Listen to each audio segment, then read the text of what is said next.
As both a psychologist and Zen practitioner for nearly 30 years, Dr. Shoshanna, an ordained interfaith counselor, reads from her recently published book, Jewish Dharma, A Guide to the Practice of Judaism and Zen. Her books use both psychology and spirituality to help face life's crucial questions. A nationally renowned psychologist and therapist, Dr. Shoshanna appears frequently in print and television.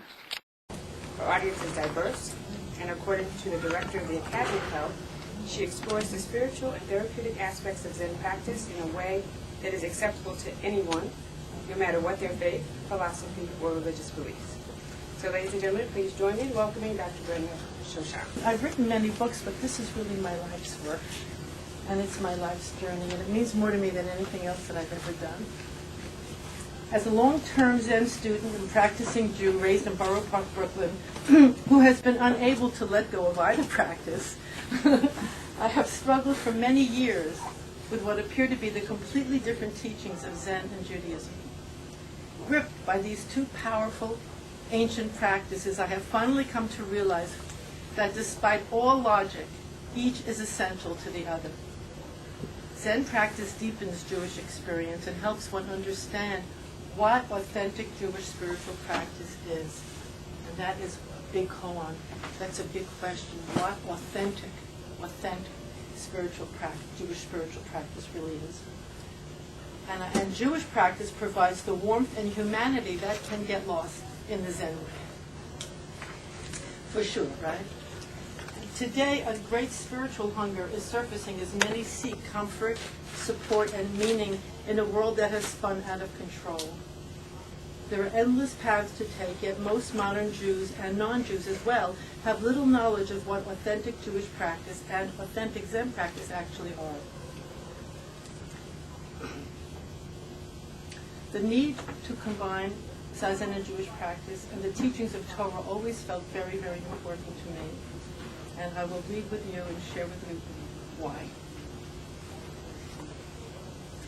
I was born into an Orthodox Jewish family in Borough Park, Brooklyn. My grandpa, grandmother, mother, father, sister, brother, and I lived together in a three-family green and white house with benches outside, a garden with irises, and a big cherry tree in the front, sheltering us all. Our synagogue, Shemra Amunah, was on the corner of the block, and my yeshiva, Shalamis, was around in a small building a couple of blocks away. There were two other synagogues on our block as well, but my grandpa could always be found at the one on the corner, singing, studying, helping anyone who came his way. To him, nothing mattered but the Word of God. My grandpa and grandma lived downstairs. My family lived on the second floor. And we gave the third floor apartment to those who escaped from the Nazi camps. At night, I took food upstairs for them and left it at their door. Sometimes I could hear them crying inside, asking God what they had done wrong. When I heard them crying, I would run downstairs to my grandpa and ask, Grandpa, why did all this happen? What did we do wrong?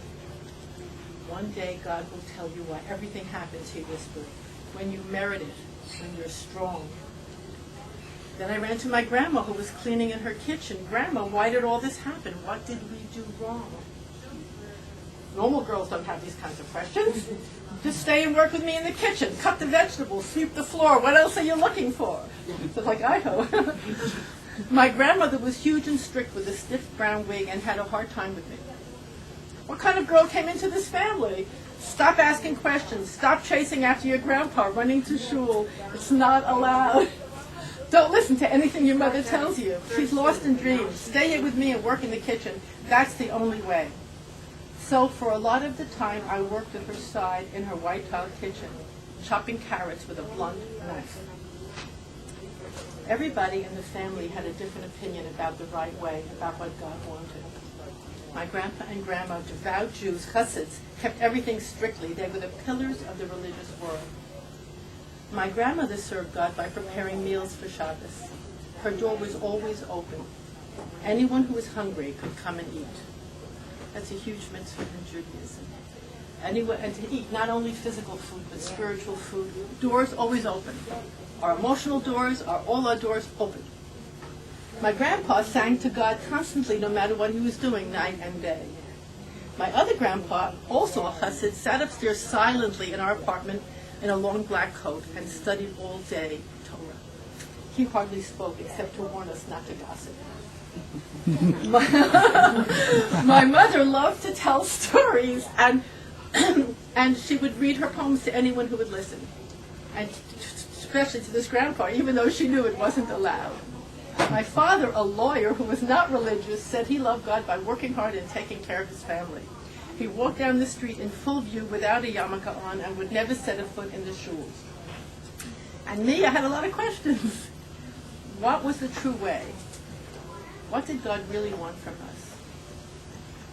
And what difference did it make if we did things differently? And why did people who were serving God together with all of their hearts have trouble living together in the same house? Big question. Why do we have trouble living together in the same world? When Shabbos came, there was no place I could rest. My father wouldn't let me stay upstairs in the apartment because I was too religious and drove him crazy. He refused to have a daughter like that. My grandmother wouldn't let me into her apartment downstairs because I wasn't religious enough and didn't give her any rest. So I sat on the steps between the first and second floors wondering where, if anywhere, I belonged and what God really wanted of me. Afraid to do anything that might break the Shabbos, I would just spend hours sitting quietly wondering. Although I didn't know it at the time, I later realized that this could be regarded as my first Zen experience of Zen meditation, or Zazen. Sitting quietly, not moving, nowhere to go, nothing to lean on, taking a question and entering deeply into my own heart and mind. Those years on the steps were precious, although I didn't realize it at the time. Times of loneliness, that is really a description of Zazen practice. Sitting quietly, in the silence, no one to lean on, nothing to turn to, no one else to answer your questions. Times of loneliness, confusion, doubt, or separation come for a powerful reason. So we can stop our usual way of being and discover where truth, strength, connection, and understanding lie. These difficult times are actually a blessing, removing us from preoccupation with externals and inviting us to embark on a journey into the heart and meaning of our lives. The Rebbe, the Lubavitch Rebbe, said this. This is what he said about it. He said that each mitzvah we do, we don't think we have any power in the world, but every little mitzvah that we do makes a huge difference. And that as they accumulate more and more, it alters the whole world consciousness. And in other words, it alters you too. It alters you too. And every time you make a choice, everything that comes to us, all these disasters, so that we can choose. So the Rebbe would say, choose life, choose love, choose positivity.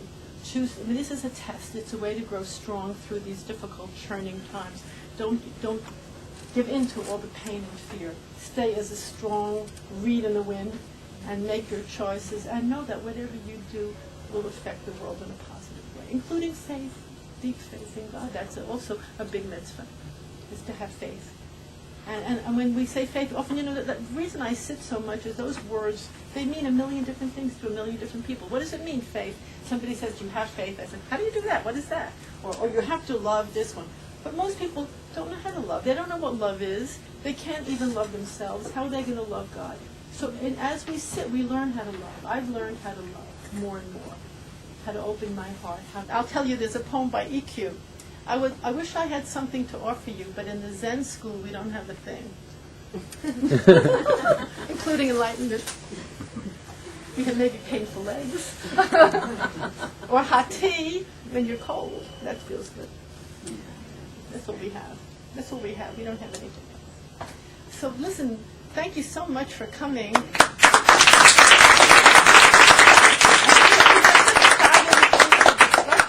What a wonderful discussion we had. It was just wonderful.